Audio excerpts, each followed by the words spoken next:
Hi, my name is Bryan Beninghove. I am a saxophonist in the area, and I also am the director of RiverviewJazz.org, which is a nonprofit which brings music to the people. So we throw free events to the community throughout Hudson County and beyond. My name is Noel Sagerman. I play the drums, originally from New Jersey, left and kind of came back to New Jersey. Hi, I'm Tom Parisi. How are you? I'm the proprietor of the Brightside Tavern.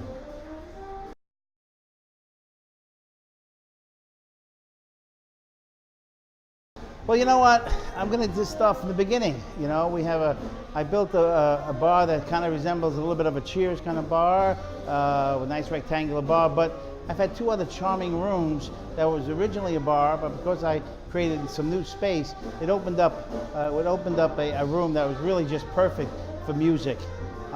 And then one day I just stumbled a couple of musicians who's, many years, about 6-7 years ago, and they told me they'd love a shot at, introducing jazz to my place.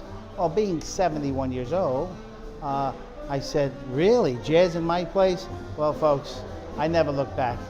We had the first session, we had the second session, and now we're doing it almost over 5 years now on a Monday, and I've gotten to know so many wonderful artists and gotten to their lives and their dreams and so on. And the real rest is history. Also, I have to tell you, I'm a little bit of a frustrated entertainer myself. So I sing a little bit, and because I can sing, I'm allowed to just participate in some of the festivities and share, my little talent with some tremendous talents. Well, this jam session is really special because you have so many people from the community. It's really cool because it's like a real down-home feel. You have great singers from the area. We have people traveling here too, which is great, lots of horn players. But it's a really loose atmosphere. It's not a really, it's not a real hard cutting session. It's just it's a really nice vibe. Everybody gets up there, play some tunes, and the whole thing, the goal is to just make some great music on every song, play the songs, and that's what, when I'm running it, that's the ultimate goal, is to make sure that everybody sounds good, so that's a really cool session. I dig it. The room is great. It's different than a lot of other jam sessions in that there's a piano. The acoustics of the room lend itself to an intimate setting, a chance to play the music at a dynamic level that isn't always at other jam sessions. Not to say that one's better than the other. It's nice to have the variety, I believe.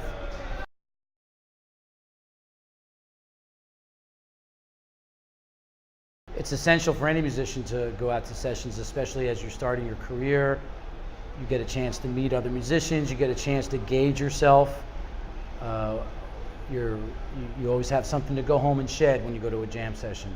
There's always going to be a tune, or a tempo, or something that you could take home and work on and come back and nurture yourself musically, as well as build comradeship with your fellow musicians and know how to behave on the bandstand, off the bandstand, while you're in a club. We want to have fun, but we're also professionals at the same time. Okay, well, musicians should come out because it's a great chance to play a bunch of tunes that you've never played with singers in different keys. So of course there's that type of thing to hone your skills, but it's also just a killer networking thing. I've met so many people here, and we hook each other up with gigs, and it's a real beautiful hang. And even when you're not up on stage playing, it's just a really nice hang. Everybody's cheersing in the back and having a good time. Hopefully there'll also be multi-generations of musicians hanging out. Somebody may tip your hat to something you're lacking, or throw you a gig, get a chance to work with somebody outside your peer group. I think the best jam sessions have many generations of musicians hanging out and helping each other, because also for an older musician, the youth is important for their spirit and energy, and they're the ones that you hope will continue this music into the future.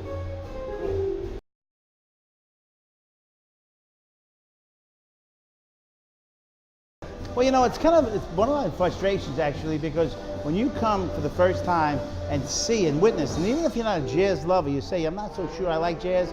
Well, when you see what happens and the amount of talent and the different instruments and then some of the singers that accompany them, you go, you know, I really like this. And because you've never really been exposed to it. And I love the fact that it's just every week there's another person who says, you know what, I like this. This is terrific, and it's something I'm going to come to more often. And now all of a sudden, some of these people are listening to BB, 88.3 on your dial, Because you get to see what the musicians are really trying to do. There's no packaging around any kind of showbiz stuff. It's all about the music, and you get to see the musicians. People call tunes. Do you know the tunes? How well you're going to stand toe-to-toe amongst other musicians. And there's a portion of the jazz audience that's always thrived on that excitement of the jam session, where there's less structure and it's more free. You've always had those classic Jazz at the Philharmonic records.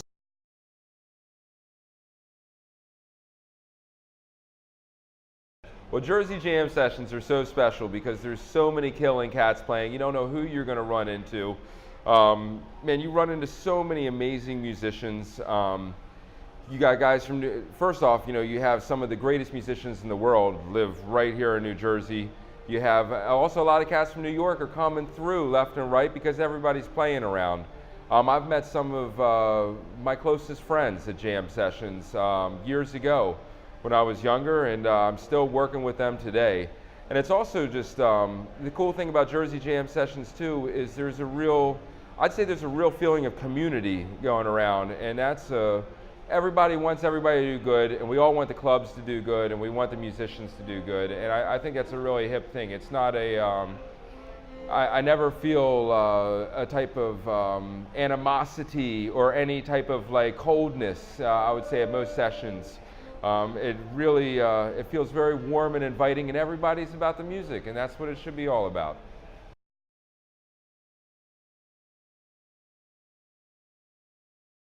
Well, we already talked about the Peppermint Lounge.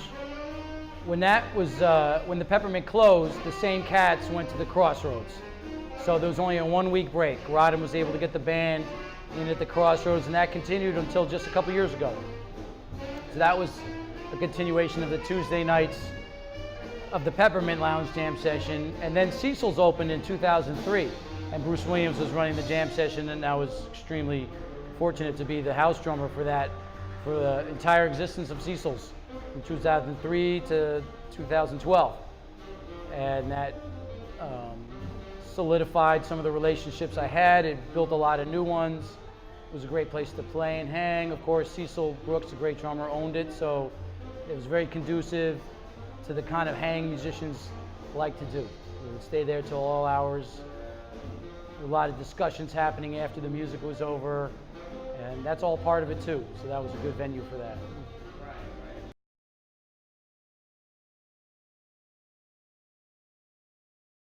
I would like to just say, Peter, that you know what, this feeds my soul this night.